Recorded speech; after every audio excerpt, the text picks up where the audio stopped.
Hey, welcome to Inbound TV. My name is Ken Massa. This is going to be our first episode of Inbound TV, where you can find information about marketing, advertising, anything regarding top-line growth for your business. Now, Inbound TV is going to drop an episode every single Friday at 1 p.m. every week, all through 2024, and even a little bit at the tail end of 2023, which you're seeing probably now. We're going to be talking today about the 2024 marketing strategy, how to think about it, what to think about, where to put your attention and your money and your advertising dollars and your strategy. Being strategic, I think, is a debatable topic, but being strategic is more important, I think, than actually execution. Right? If you're just executing things, but you're doing it aimlessly and you don't have a strategy, might not be a good thing for you.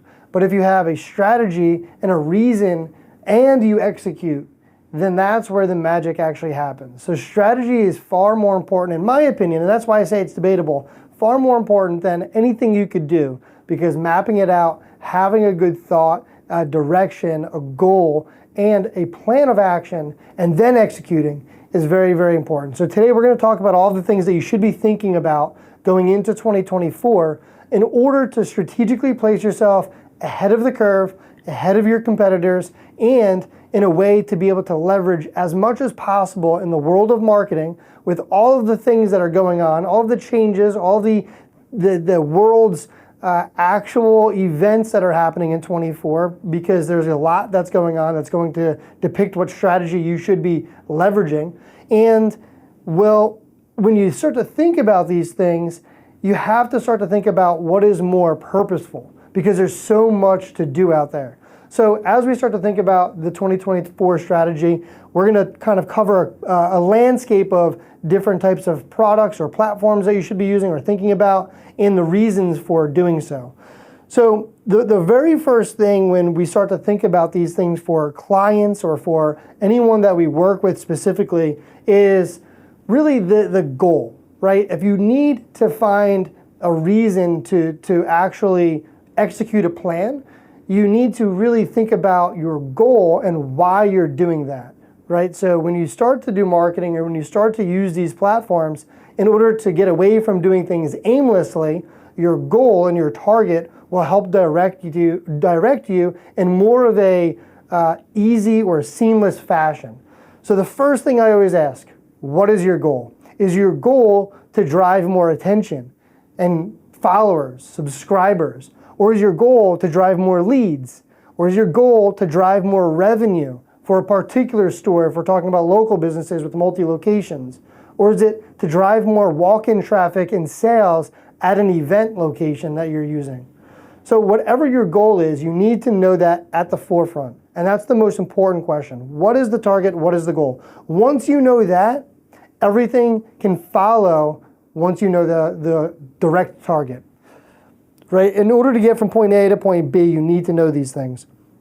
So the goal is going to help you then drive the reasoning forward for what platforms should be leveraged. Now there's so much out there. There's Twitter, or now X, Instagram, Facebook, LinkedIn, YouTube, Snapchat, TikTok, TV, radio, streaming, OTT, CTV, audio streaming, regular radio, all these different things out there.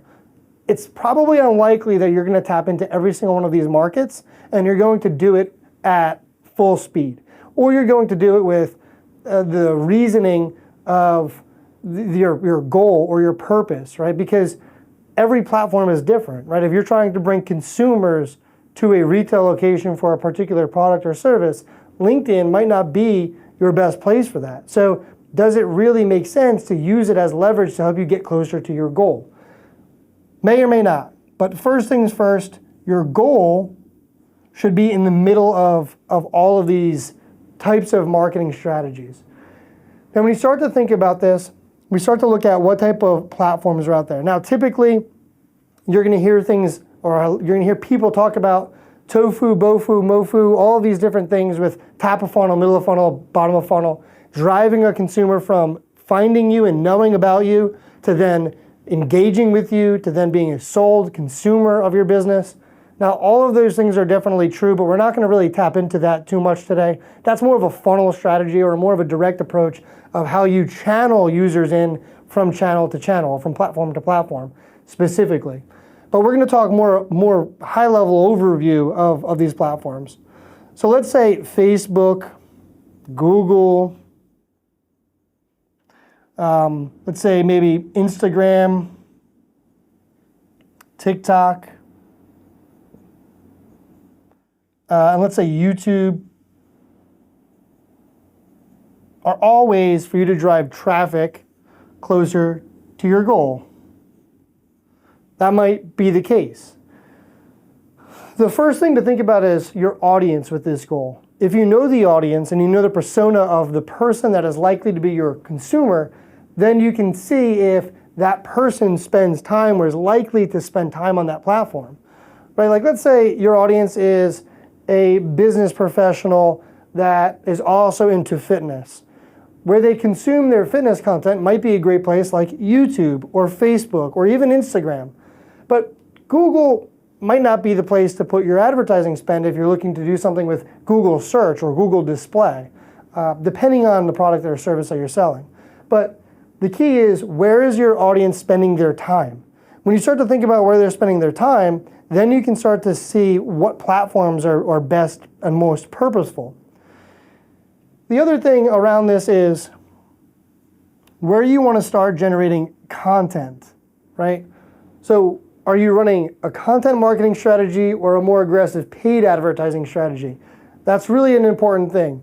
One thing that we look at specifically all the time is whether you want to invest time or money.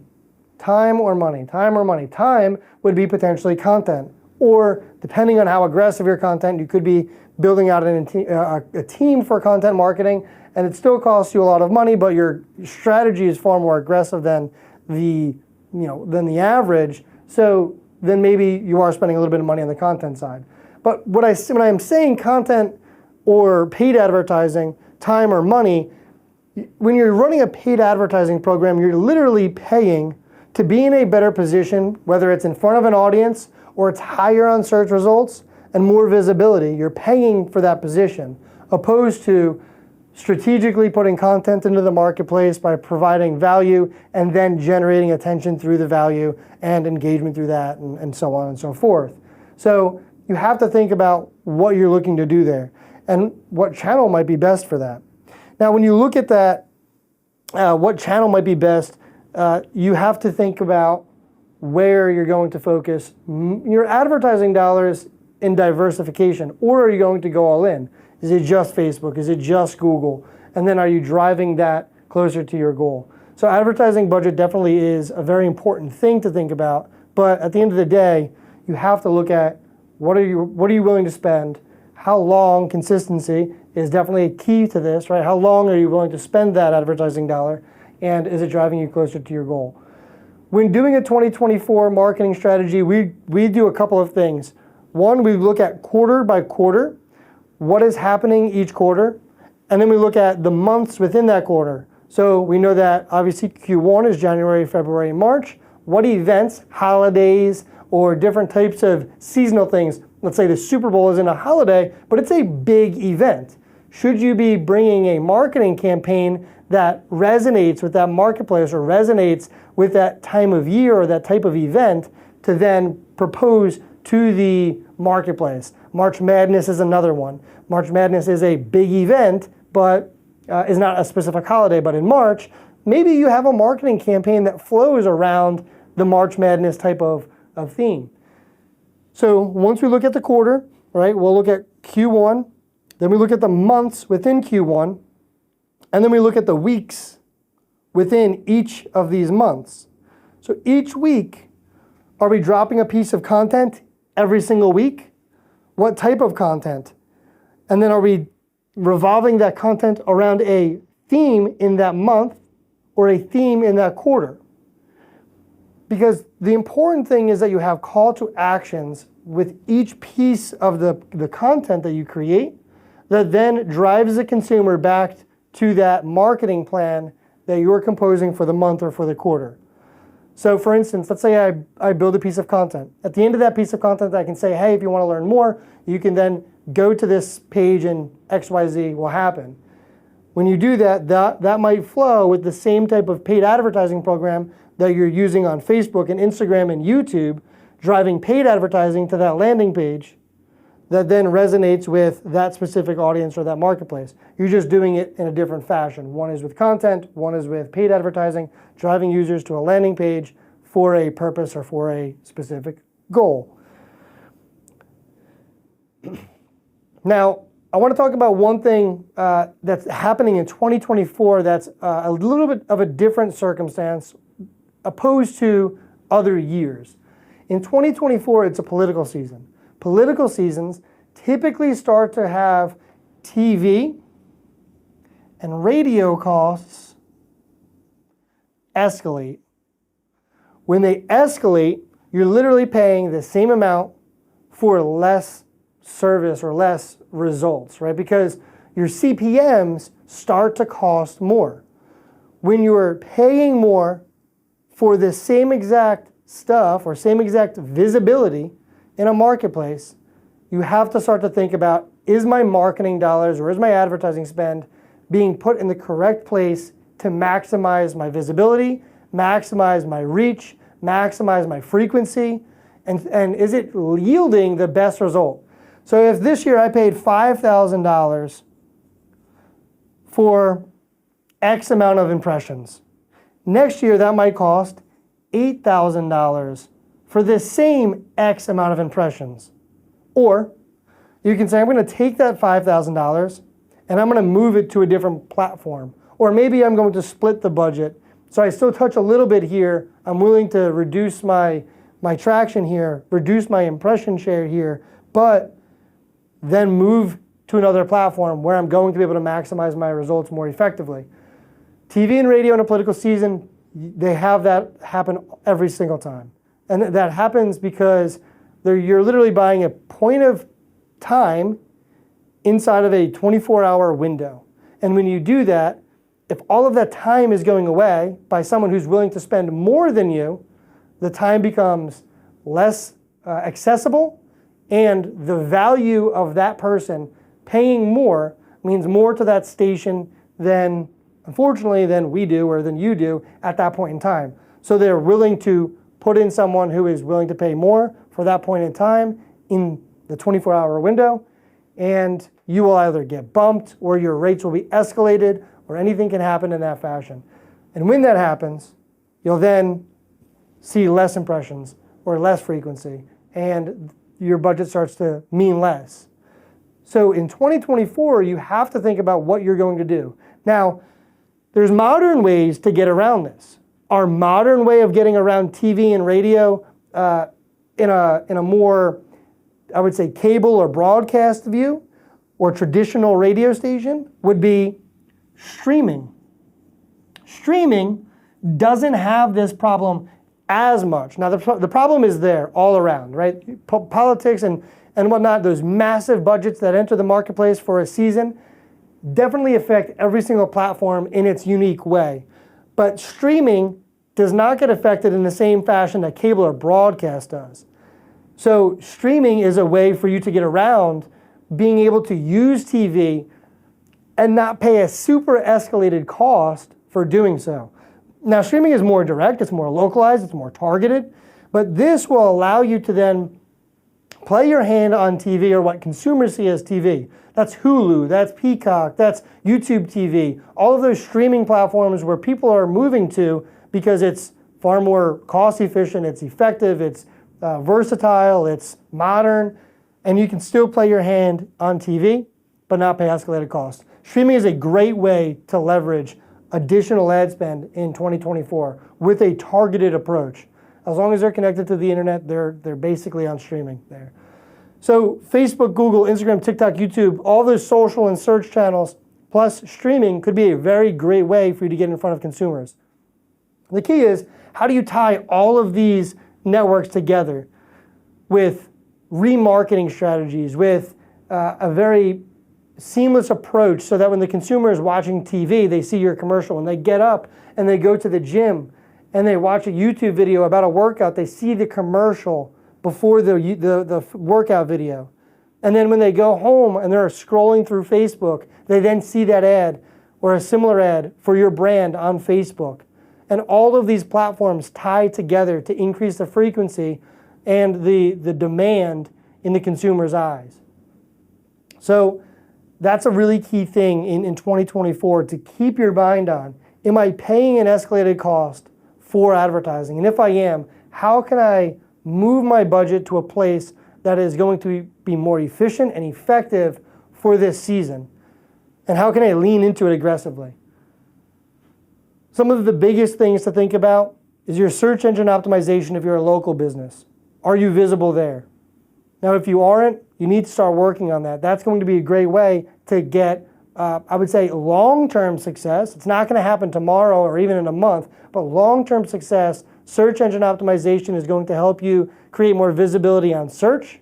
And content marketing for long-term success is going to help you get more visibility on social.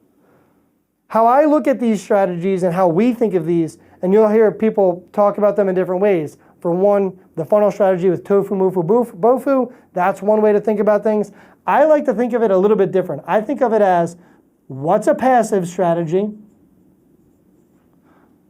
and what's an active strategy? Passive meaning I put that piece of content out there, it's sitting there, it's gonna live there, but I worked on that for a short period of time, and then now it's going to live there, and it's going to then maybe generate a lead in 6 months from now. Search engine optimization, more passive. It's being worked on month to month, but I don't have so much control over it. Active is going to be more aggressive. They're more like cold calling would be a more traditional version of an active or aggressive form of outreach. What can I do and what can I control the most?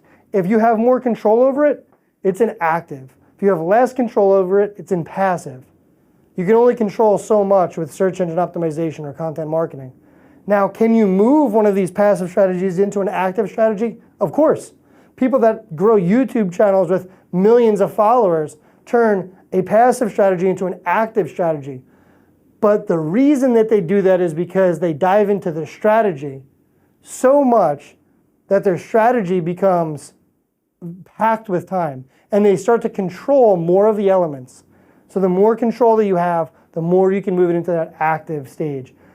Passive and active are great ways to think about this. You want to make sure you're doing things passively and actively. Passively is going to work more long-term. Actively can get you business today.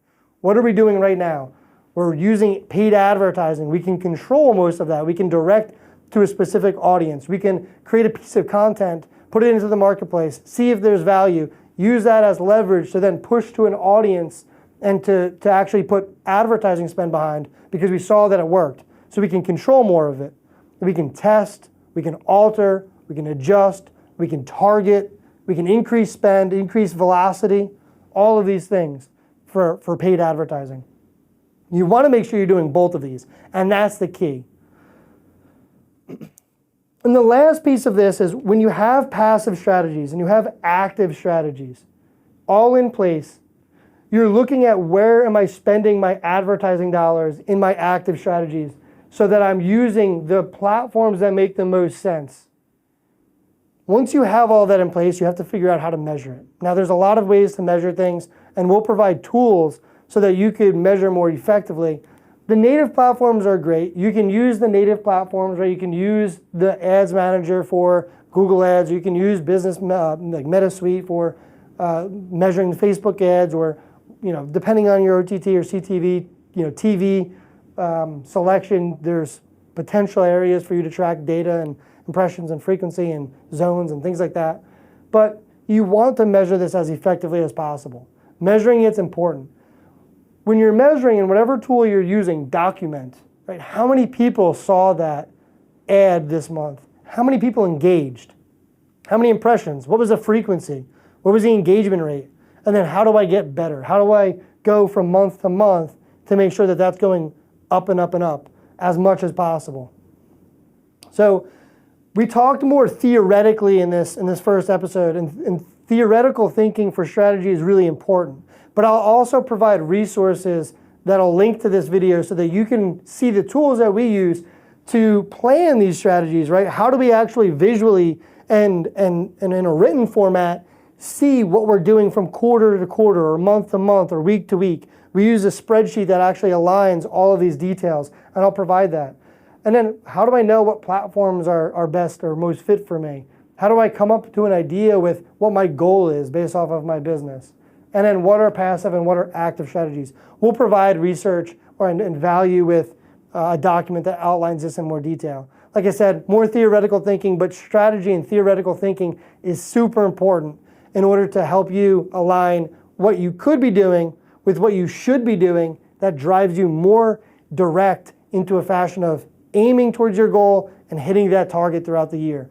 So thanks for watching. Join us again next week on Friday at 1 p.m. We're going to drop more content every single week, and it's going to be different. If you want to talk about some different topics or you want to hear us elaborate on specific things, we have Facebook product specialists, Google product specialists, or Meta product specialists, if you prefer to call it Meta, YouTube specialists, web developers, CRM specialists, salespeople, account managers, creative and production specialists, every type of specialist that you can think of in a modern marketing environment, all are in one place, allowing you to be able to leverage our knowledge and experiences and credibility within the marketplace. So if you have questions, drop a comment. We'd love to hear about those questions, and then we'll talk about it in a future episode. So we appreciate you watching. Join us next week, and thanks for visiting us at Inbound TV.